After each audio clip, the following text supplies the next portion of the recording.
Not gonna lie to you lads, I'm starting to think I'll never get out of here alive. Instagram sponsored posts. Some people hate them and some people make a living from them. But how do they work? My name is Claire, and if you don't know me, I'm an Irish YouTuber and streamer, and I recently did an Instagram campaign and thought I would show you the behind the scenes of how it goes from concept to completion. Firstly, I personally do not have an agent, which is fine. Other content creators my size have agents. Good for them.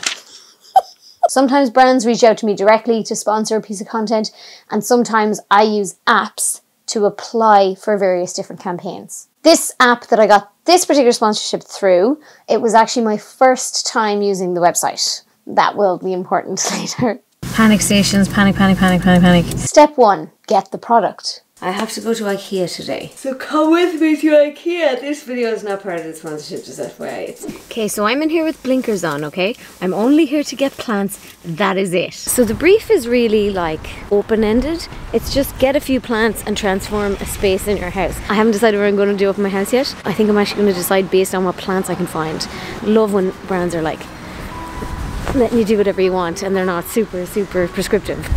Taking a photo of those details so I remember them later for the caption. I need to hide my camera for a second because I'm definitely not supposed to be filming in here. I'm looking around to see how they're using their plants, trying to figure out where I want to put my plants. Okay, that's a bit disappointing. They are gorgeous, but they are fake. So I'm not allowed to use those plants. Fake. You can have a couple of those. I actually love the fake ones. Alex, I'm in IKEA and there's lots of fake plants here. If I bought a shelf and some fake plants, would you hang the shelf for me? Where's the shot? I have found the greenhouse event. An aloe vera plant. Could I get that and then we could use that for our sunburn in the summer? I'm not joking, I'm being dead serious. So succulents might be the job here because they're very easy to take care of and they last ages and they're very cute, and Alex actually really likes them. Oh my god, that one's gorgeous! Okay, I'm getting that one for the kitchen. So I'm going to get a few complimentary succulents. Look at me all mad about plants. This is a one-way system. I'm flanked on all sides. So stressful. Now that's a way to use plants. Sorry, but if I come out of here with only what I came in here to get, I deserve a fucking medal. Step 2. Take the pictures. This is a really quick turnaround campaign. I only got accepted to it last night and they need to be submitted tomorrow. While I have the light, it has to be done now. T on. Alexa, play Spotify. So I'm going to take my before photos of the windowsill as it is all messy. This is a 50mm solid state lens, it means it can't go in and out. It's really close up, but it gives this lovely blurred background bokeh effect. Bokeh? Is that how you pronounce it? It's really close up, so it might not actually fit the whole windowsill in it. We'll see. Doing it in front of a window was a bad idea because the lighting is terrible. Got some like fancy camera shots, and then I got some phone shots as well. Photos with me on my Instagram get way more likes than photos without me, so I'm going to put on a bit of makeup, take a photo with the flowers, and then I'm done. Then I really have to go edit. Okay, so that's a million photos taken of the windowsill, of me with the windowsill, about all different angles. Surely I have enough at this point. So it's now 3 PM, so I got up at 9, went straight out to IKEA. So it's basically taken a full work day to get the products, the shots, and then I still have yet to edit the photographs, so I'll probably edit the photographs in the car tomorrow. And then on to step 3, upload the pictures, which is where I ran into difficulty. Okay, so we are currently in Cork.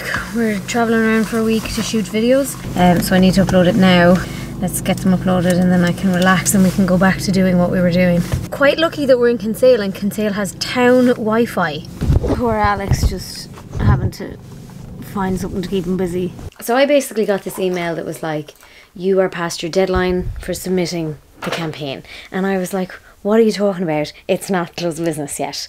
Panic stations, panic, panic, panic, panic, panic. And then I was like, okay, maybe they're in a different time zone. I didn't realise that. So the campaign was for a carousel post, but it was only letting me upload 1 image, and I actually wanted to upload 8 images. I emailed their email and I emailed the support email with my photographs. Next in the timeline is I get the email saying your content has been approved. And the email just says your content has been approved. There's no clickable link, there's no nothing. It's just an FYI. So I was like, great, all 8 images that I've sent in to this person have been approved. Brilliant. So I posted all 8 images. I've even had IKEA UK comment on it and say, love your pictures, can we use them? Tonight then I get an email saying that only the images of the windowsill are approved. Confirmed that I have to delete the post. RIP to my post. The thing about sponsored posts is that there's always going to be a bit of back and forth between the content creator and the person paying for the content. They're always going to have specific KPIs that they want to hit, and you are always going to want to be creative, and you do have to meet a happy medium normally where both parties are satisfied to the extent that they can be. I quite liked how open the original brief was.